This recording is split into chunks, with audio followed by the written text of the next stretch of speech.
ទាំងអស់គ្នាច្បាស់ជាមានឆ្នាំងភ្លើងហើយអញ្ចឹងម៉ាមីក៏មានឆ្នាំងភ្លើងដូចគ្នាដែរតោះបងប្អូនចង់ដឹងថាឆ្នាំងភ្លើងម៉ាមីមានអីខ្លះវ៉ាបាក់មកបាក់ហ្មងឆ្នាំងភ្លើងគ្រឿងសមុទ្រនៅខាងម៉ាមីមានដូចជាខ្យងមឹកបើហ៊ឺត្រីសាម៉ុនហើយនិងបង្គាតោះបងប្អូនគ្នាគាត់តែឃើញគ្រឿងសមុទ្រអូយចង់ញ៉ាំមែនតើទឹកជ្រលក់នៅខាងម៉ាមីគឺរសជាតិភ្លាជូរហើយនិងប្រៃអូយតំណងខ្លាំងណាតំណងណាស់ញ៉ាំជាមួយនឹងមក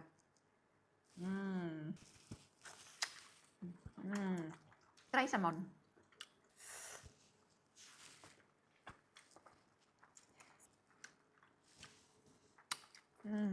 បង្គា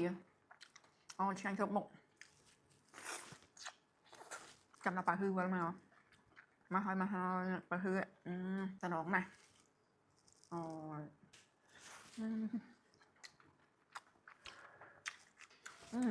ចង់ម្ដង